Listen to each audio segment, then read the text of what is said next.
you are very close with him, together with retired General Ronald Lee. Would that be correct? I cannot answer for General Ronald Lee, sir.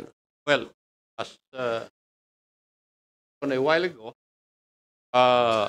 may mga pictures po kayo eh.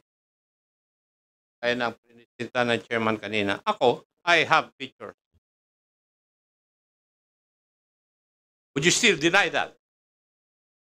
I could only answer for myself, sir. But I suppose General You do not Lee was know- once the provincial director in Bulacan. Sir. I'm in Pangasinan, sir, so I suppose he knows him, sir. Kikita-kita kayo eh. Diba? That's correct, Your Honor. Yes. Kaya huwag ka na magsinungaling. Now, sinasabi mo... That was a different operation, Your Honor, sir. No. Wait. You told us that on February 1, during the operation of Colonel Alejandro, you were on leave. No, sir. During the operation of Colonel Buyakaw, that I was on You were leave. on leave also. No, sir. No, sir. I did not say that. El Karamat, Yes, sir. would you know if the mayor of Sual, Pangasinan, really the boyfriend of Madam Mayor, former Mayor Alice Go? I asked Undersecretary Cruz.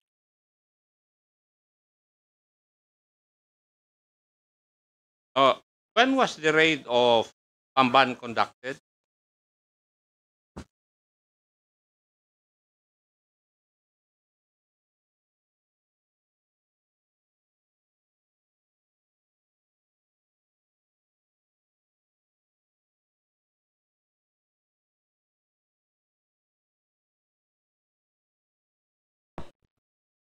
Your Honor.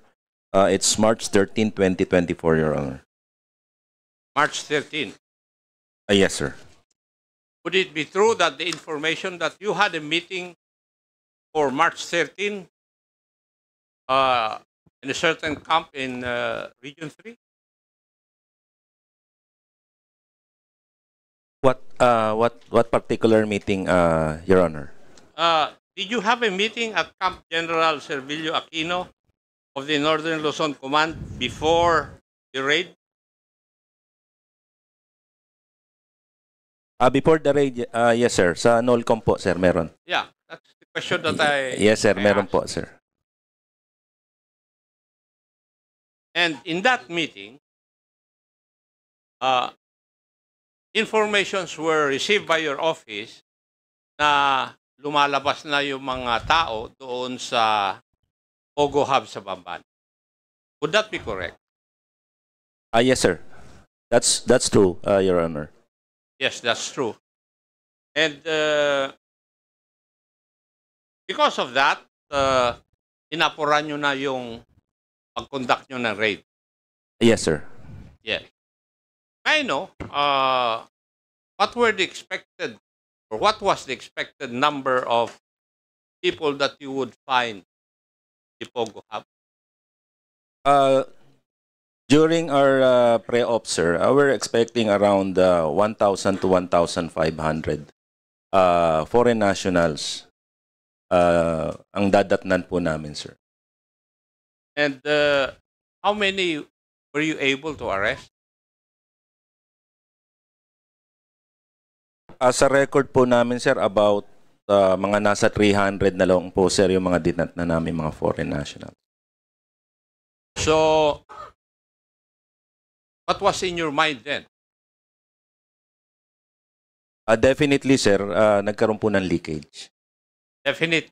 Yes, sir. Sagot po nyo sa akin, definite. Yes, sir. nagkaroon ng Definitely, leakage. sir. Kaya kumonte yung naratnan ninyo. Yes, sir. I asked if General Karamat is still here. Present, Your Honor. Okay. Narinig mo yung sagot ni Jose Cruz doon sa Kwan sa tanong ko. Yes, sir. Ba na definitely nagkaroon ng leakage noong March 13 na operation. which included the Office of the Criminal Investigation and Detection. Tama? Yes, I heard, Your Honor. Now, uh, yung dahilan doon sa isang raid kung bakit yung bang pamban na Yusek Cruz yung elements ng CIDG galing na sa Regions 1 in Cordillera? Yes, sir. Actually, kaya po na-delay, Your Honor, yung pagdating ng elements from the Region 1, sir, dahil medyo malayo po, sir. So that's why we need to, yung grupo na lang namin, sir, ang talaga nagtulong-tulong para maisara, sir, yung mga lalabasan, sir, ng mga nasa Pogo hubs. But the participating units knew of the raid. Yes, sir. Kasama po namin, sir, yung CIDG nun, sir. Yes, sir. Nung CIDG elements from where? NCR, sir. Yeah. Thank you. There was also a raid conducted on the same area by the CIDG alone. Tama po ba? I think that was, tatanong kanina, that was February 1 ba? That's 2023, Your Honor. Yes. Yun yung tanong ni Honorable Busita na CIDG lang ang nag-operate. Tama po? That's what I heard, Your Honor. Yes. Tama rin po ba, General Karamat? That's correct, Your Honor. Yes. And ang nag-lead ng raid, tatanong ni General Busita, I understand it, si Colonel Alejandro? Yes, Your Honor. Yes. At after the raid, na-relieve siya. Yes, Your Honor. Pero hindi pa ikaw ang CIDG head. I was already the CIDG head, sir. You were already the Yes, CIDG. sir. Para maklarify, kasi magulo kanina yung pagtatanong. Yes, sir. Di ba? So you were already the CIDG head when Colonel Alejandro raided yung Pogo Hub sa Bamban, Tarlac in February of 2023. That's correct, Your Honor, sir. Now, let's go back to the question of the Honorable Busita. Magulo kanina. Most of our time, yan lang sa question na yun eh. Issue na yan. You relieved Colonel Alejandro how many days after the raid?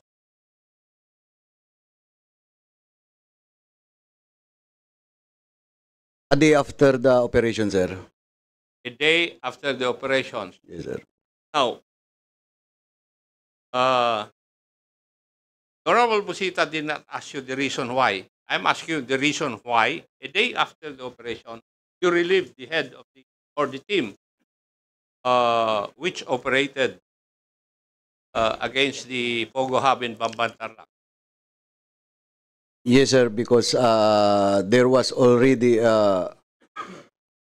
scheduled a revamp among all my commanders, sir. Actually, it was not Colonel Alejandro was issued order on that day. There were several regional commanders who were included in that reshuffle, sir.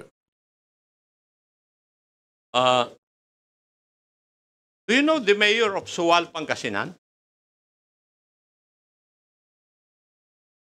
Yes, Your Honor. Yes. And how close are you with him? Being a former policeman, I know him. As a colleague also, as a police, sir. But you are very close with him. Together with retired General Ronald Lee. Would that be correct? I cannot answer for General Ronald Lee, sir. Well, as a while ago, may mga pictures kayo eh. Kaya na pinisinta ng chairman kanina. Ako, I have pictures. Would you still deny that? I could only answer for myself, sir. But I suppose generally You do not was know- once the provincial director in Bulacan, sir. I'm in Pangasinan, sir, so I suppose he knows him, sir. Kikita-kita kayo eh. Diba? That's correct, Your Honor. Yes. Kaya huwag ka na magsinungaling.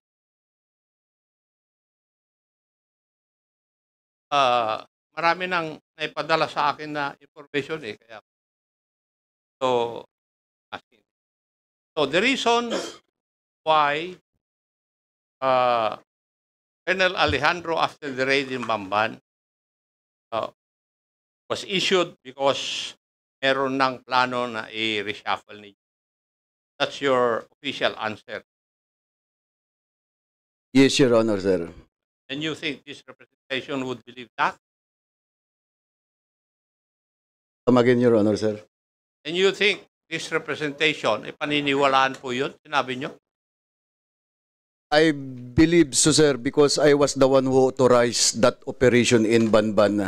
I give them clearance, sir. So, there is no reason na talagang i-relieve ko dahil dun sa operation nila dahil ako mismo ang nagbigay ng clearance sa operations na yun. Wait.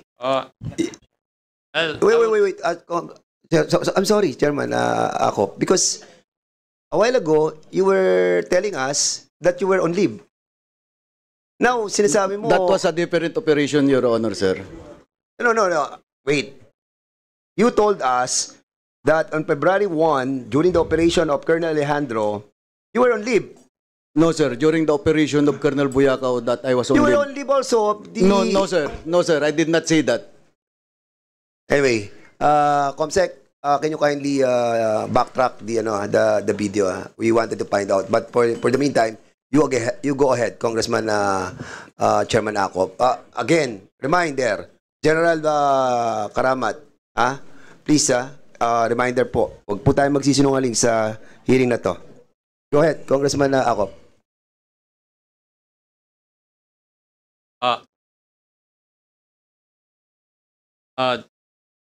El Karamat, Yes, sir. would you know if the mayor of Sual Pangasinan really the boyfriend of Madam Mayor, former Mayor Alice Go? Not Congressman Batawil or Mayor Batawil, as insinuated by the Honorable Abante. The same, sir. I could give my answer based on evidence, sir.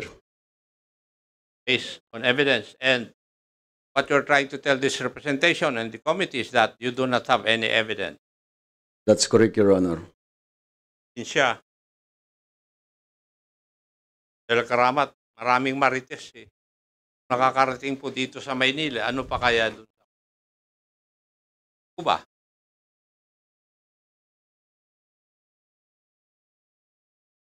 I will stick with my answer, Your Honor, sir, that I have no evidence, sir. Kasi, kung titingnan po ninyo kasi, yung pagtatanong ko kay Yusek Cruz, definitely nagkaroon ng leakage. Yun ang statement niya. Saan po kaya manggagaling yung leakage? Kundi doon sa mga nakakaalam na merong operation against the Bamban Pogo Hub. Di po ba? Sir, the operation... You are an investigator. Alam mo na yung mga connections na yun. Di po? Sir, I was not informed on that operation, sir. I was on leave abroad, sir. Zero knowledge talaga kami, sir. Even my command group, sir, were not informed of that operation, sir.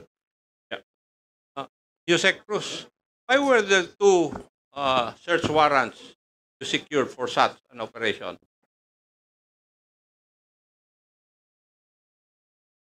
For the Banban operation, Your Honor. Yes. Yes, Your Honor. There were two search warrants. Why? Malaki po kasi, sir, yung compound. So, we need to use two search warrants. There were 36 buildings in that 9 hectare. or 10-hectare property, right? About 10 hectares, Your Honor. Now, have you asked PAGCOR kung lahat po ng building o yung operations doon may lisensya lahat? Um,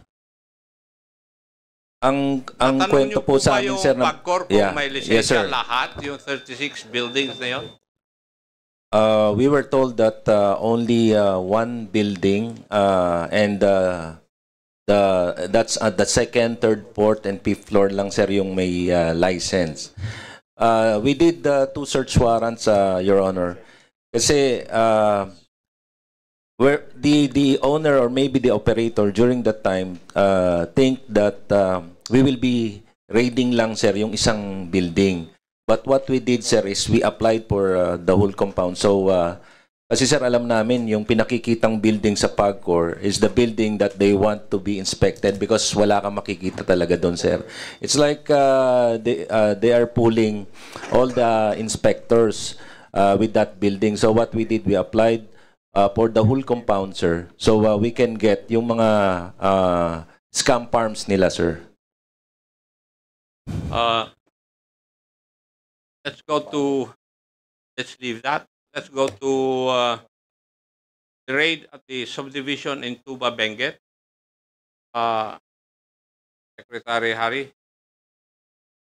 Yes, I heard Mr. you Chair. mention that it belongs to a corporation with you having share so far as that corporation is concerned. An Tama po? interest po. Opo. When you say interest, may shares po kayo? Well, nominal share po ako ngayon, pero gaya ng aking sinabi, we're in the process of reorganization and reallocating assets as part of estate planning. At ito pong Baguio property, talaga pong bago pa mangyari itong raid nito, ay talagang pinili ko that I want it back. May I know the name of the corporation? Submit ko na po sa Secretariat, PH2, mahaba ang pangalan eh. Binigay ko na po sa Secretariat po yung contract of lease. And At, yes. po, at And the majority shareholder is Biancham Biancham Holdings. po. Biancham. Mr. Chair, may I ask that the SEC give us the documents so far as this corporation is concerned? And Okay, so we move, Mr. Chair. yes, thank you so much. As a matter of fact, Congressman Acop, we have submitted, they have submitted the SEC a lot of documents pertaining to incorporators of the different companies. But this one is so different. Mr. Oo Chair, nga pala. I have committed to submit it before this honorable committee. Yeah, a while ago we asked for that copy already. Yes, Your Honor. So we'll and be I've expecting committed, to Your Honor. submit it in the soonest possible time. Yes, Your Honor. We Thank will, you. Mr. Chair.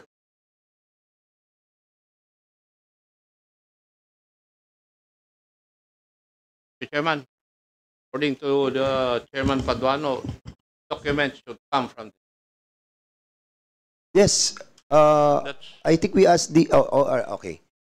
SEC, can you kindly give us also the documents pertaining to the corporations that was registered to your agency? Asan ang SEC? Ayun, ha? You know the name of the company already, correct? Yes, we'll give you the name of the company. Furnish us as soon as possible. Thank you. and Secretary, I heard also that you would eventually it would become yours. Yes, Your Honor. You intend to buy all the shares? Well, ang mangyayari po is Biancham owns PH2. Biancham will transfer the shares of PH2 to another holding corporation that I will be controlling, Your Honor. And would you be at liberty to name the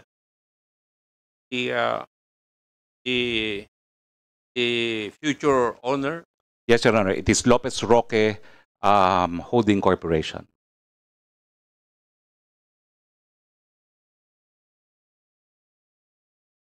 May I go to Madam Andrea? Opo, sir. It has been sinasabi po ng lahat media na it was during your time na mami po yung Pogo. Tama po ba? Hindi ko po alam kung saan ang basis noon, pero ang gawa po namin ay yung mga existing noon na POGO na offshore gaming operations, nagpa-license po sa amin at siguro po meron mga bagong nagpa-license. Pero po yung sinasabing proliferation, tulad po ng nabanggit noon, marami na po yan talaga sa Makati nung pang before 2016 at sa meron na rin po sa Clark.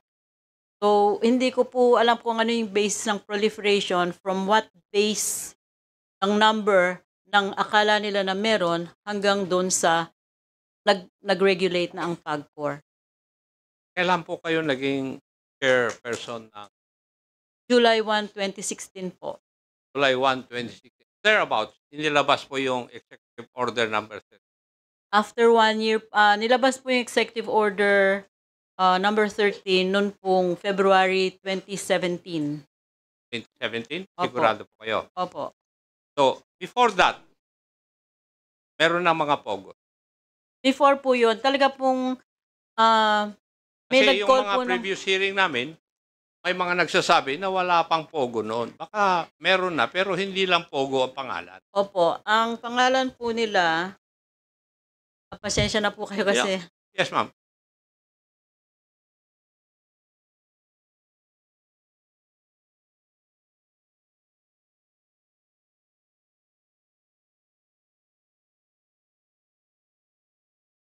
Ang pangalan po nila noon ay iGaming Service Providers.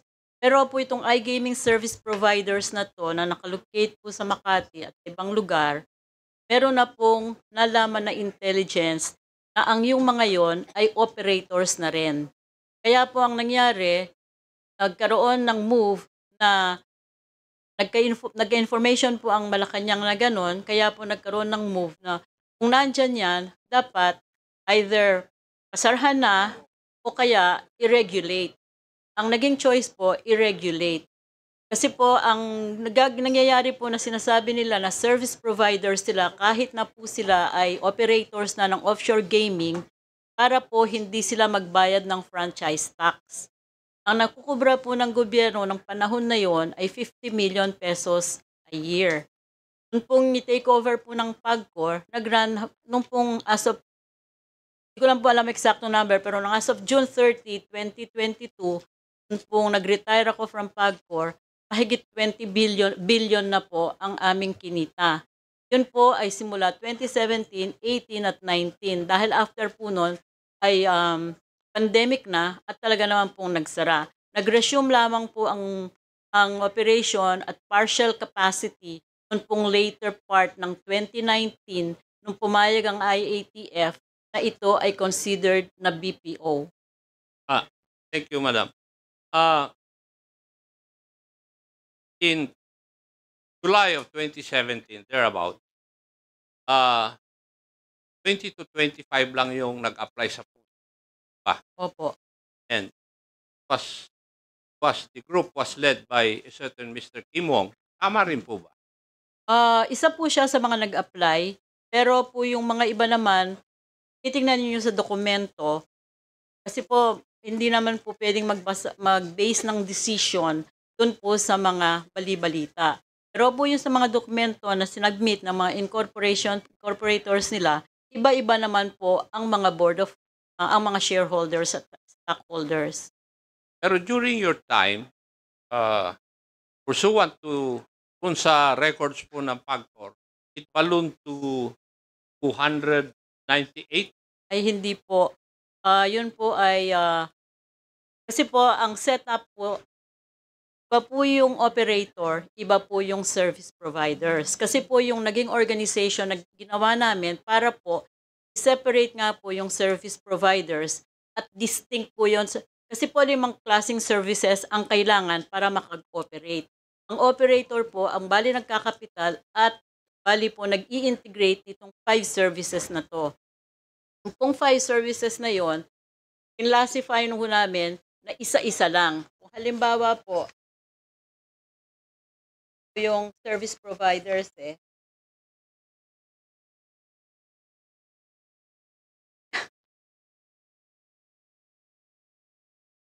Pagkor, di po ba ang sabi nyo is 298 sa data ninyo ang nag-operate na Pogo during that time? Sir, the 298 po includes the licensees and the service Yes, I agree. providers at that time. Kasi po ang setup noon, iba po yung licensees, iba yung service providers. Kasi po, bago maka-operate nga, kailangan ng service provider ng customer service, strategic support, IT support, gaming software platform provider, at live studio and streaming. Pag po ganito ang aming pagkakategorize ng mga service providers, para po pag-intensyon ng aming monitoring and enforcement team, malalaman po nila na kung ito po ay production o yung gaming software platform provider, yun lamang pong makikitang makinarya doon at tao na kailangan ang makikita. Hindi po sila halo-halo. Kung sinabi pong production, halimbawa po, table games lang po ang nandun, yung pong dealer lang, yun lang pong table at yung monitors. Kung paghahalo-haluin ito, mahirap na pong i-monitor kung sila ay magsasama-sama at pagkatapos ay magkakaroon na rin sila ng pagkakataong mag-operate. Kaya po 2 layer po yun. Meron pong licensees at lahat po ng licensees, sila po ang nag-a-apply ng accreditation nitong 5 klaseng serbisyong ito. Kaya po pag ito nahuli, nape-penalize po yung mismong service providers at nape-penalize din po yung operator. Yes, ma'am. Thank you. There was a statement alluded to you that you allowed the licensing of Pogos pursuant to Executive Order Number 13 when you have not still completed your study insofar as these establishments are concerned.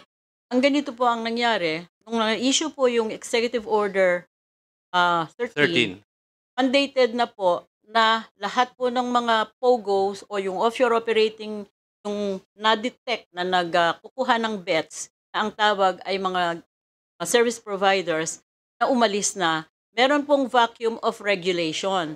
So talaga po kami, kailan po ba magi-start kung magbabagong negosyo ka o magbabagong profesyon ka?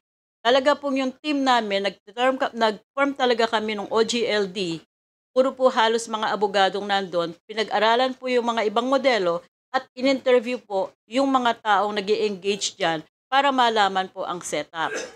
Kasi po kung hindi gagawin yon at may vacuum po sa regulation, marami pong perang mawawala sa ating gobyerno, sa revenues. At pangalawa po, lalo pong magiging malala ang illegal gaming. Kasi kung walang mag-take over, illegal po sila lahat. Marami pong salamat, ma'am. Narinig po ninyo yung opening statement ni Madam Katrina Enrile kanina, di po ba? And ano po yung kutan nyo po doon? I think this is your opportunity to refute all these statements alluded to PAGCOR during that time. Marami po kasi siyang nasabi at hindi ko po na-catch lahat sa notes ko. Una po, gusto ko sana pong magpaumanhin kay Senator Enrile, wala pong intensyon, PAGCOR, na kami ay manakit sa SESA. Nakasama ko po sa 9th Congress si Senator Enrile at ako po ay talagang malaki ang respeto sa kanya. Yung pong paglalahad namin, ayun lang po ay yung information na nakuha namin nung mga panahong tinawag kami at sabihing pag-aralan kung ano itong offshore gaming. Yung po sa sinabi na tumatanggap ng taya ang mga offshore gaming operations o ang POGO sa loob ng Pilipinas, hindi po yun nangyayari. Kaya po ang tawag doon, offshore, ang tinatanggap lang pong pwedeng tayain ay doon po sa labas ng bayan natin. Din sinabi rin po na... May I interject, Congressman Acop? Do you have a system that will be able to find out that the betting is not being done in the country? Because I heard that one of your service provider, if I'm not mistaken, the Global something that was tackled in the Senate was actually proven that they cannot do the task. in accordance with the TOR that they have signed. And that's the reason why Chairman Altenco said that, well, maybe Attorney Fernandez can attest to this query of the chair about that contract that contracted by PAGCOR with the service provided, a third-party audit platform that will check the betting of all those offshore gaming licensee. So, hindi na mirror di ba? As a matter of fact, that's the reason why parang it was cancelled by the PAGCOR. Hindi ko po, ang alam ko po, sir, Chairman, yung global po, yan po yung third part, hindi po yan service provider. Kundi No, it's a yes, global auditor. third Opo. audit platform system. It went through the whole bidding process ng public bidding. Yes, we know, ma'am. Ma'am, we So, know that. ang No, alam wait. I know that it goes to a lot of the usual procedure of the procurement process. But what we are trying to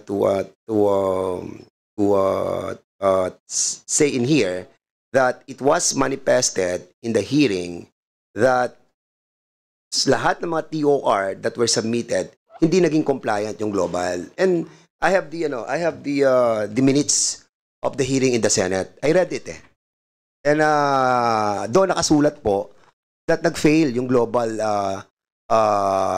audit platform system. And the minutes of the Senate will prove me right that it was really a failure on the part of PAGCOR. Can you kindly, Raul Villanueva, you are nodding your head. Can you kindly tell us the conformity of what I read on the minutes of the Senate?